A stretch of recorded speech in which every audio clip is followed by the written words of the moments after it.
Last summer, I moved into a fixed upper house in a small cul-de-sac. It was a town new to me, and a bit of a sketchy area compared to where I lived prior, but it was cheap. And it was exactly what I needed with my inconsistent outside sales job that was heavily commission based. Now this house may have looked like a shithole from afar, but I'm a bit of a handyman, so I knew what I was getting into.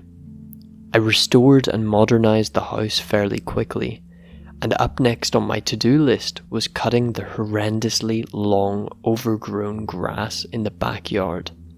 On the morning that I was off to pick up a lawnmower, I found a handwritten note on my car's windshield.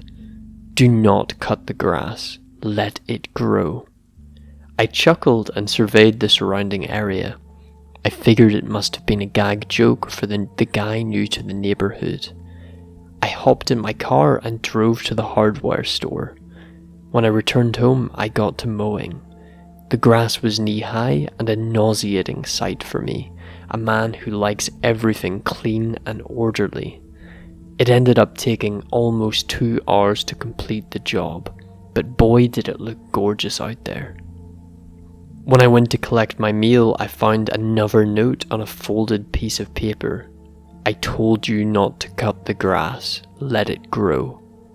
A cold shiver ran through me. How in the world did someone know that I had just cut my grass? I was determined it was one of the neighbours messing with me, so I started going door to door. It was a perfect time anyways to introduce myself. At the house on the driveway side of mine, I knocked and was greeted by an older retired gentleman named Grady. He wore blue overalls and a red baseball cap with a deteriorating logo. Grady came across as the kind of guy who rarely left his house. When I questioned him about the note, he let out an awful wheeze of a laugh, denying any involvement with it. It was hard to tell if he was sincere when my focus rested on how many damn teeth he was missing when he smiled, but I thanked him for his honesty and I headed to the house on the other side of mine. Ivan, a tall, husky, bald man, pushed open the screen door. His wife Melody lurked a bit behind him. They both seemed nice enough and they assured me they had nothing to do with the note. They told me it was probably some teenager on his bike messing with me. Still though, I felt a bit uneasy. My stomach churned for a few hours, but eventually I moved on and I forgot about it. But then a few weeks later, another note surfaced. Do not cut the grass again. Let it grow. Now I was convinced there was a hidden camera or something in my backyard. I looked and looked around the yard for anything out of the ordinary, but I had no luck. I was fuming at this point, full of anger. You're not telling me what to fucking do. I'm cutting it, and I'm always going to cut it, I shouted like a drunken idiot talking to the air. I took great pleasure in cutting the grass that day. Each blade was picture perfect. I was starving at this point, so I decided to go and pick up some fast food. Of course, there was another fucking note on my windshield. Stop cutting the grass. I crumpled up the piece of paper and tossed it aside. When I got home, I popped open a cold one and brought a folding chair out to the backyard. As I sat out there in the scorching sun, all I could think about were those damn notes. I was livid, upset, and ready to drown my frustrations in booze. After 6 beers, I turned up the boombox and started dancing like a fool. About a minute into it, I tripped and fell to my knees, colliding with a hard, rough surface below a section of the grass.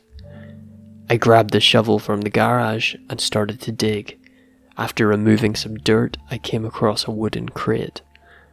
I was sweaty and nervous and almost too afraid to open it, but I had to get to the bottom of it and find out what the hell was happening to me. I covered my mouth in disgust when I saw it. A pile of bones, human remains with hints of dried blood. I ran inside the house and was about to call the cops, but then I saw my neighbours. Outside the living room window, I saw Grady, Ivan and Melody walking in my front yard towards my front porch.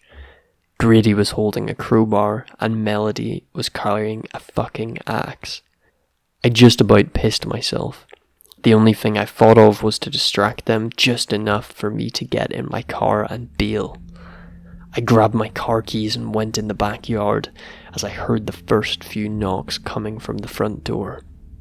I picked up the boombox which was still on. I carried it to the side of the house and hurled it against the fence, hoping they would make their way to the noise.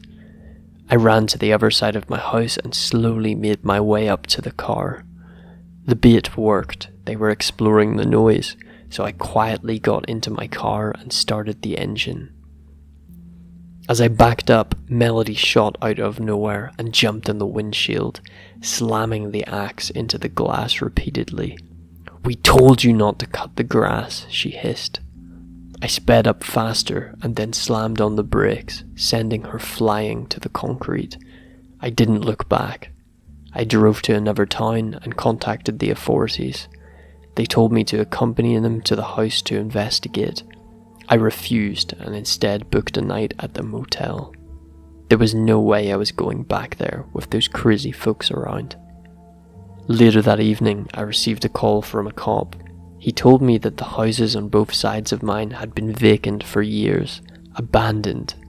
Unfortunately, when the cops arrived, Grady, Ivan, and Melody were nowhere to be found. I felt sick to my stomach. I had no interest in finding out whose remains I stumbled upon.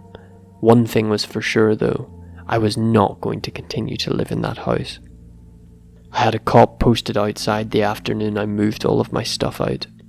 It was too risky going alone. I moved to another town and for the most part I have felt safe. I just hope I never run into Grady, Ivan, and Melody ever again.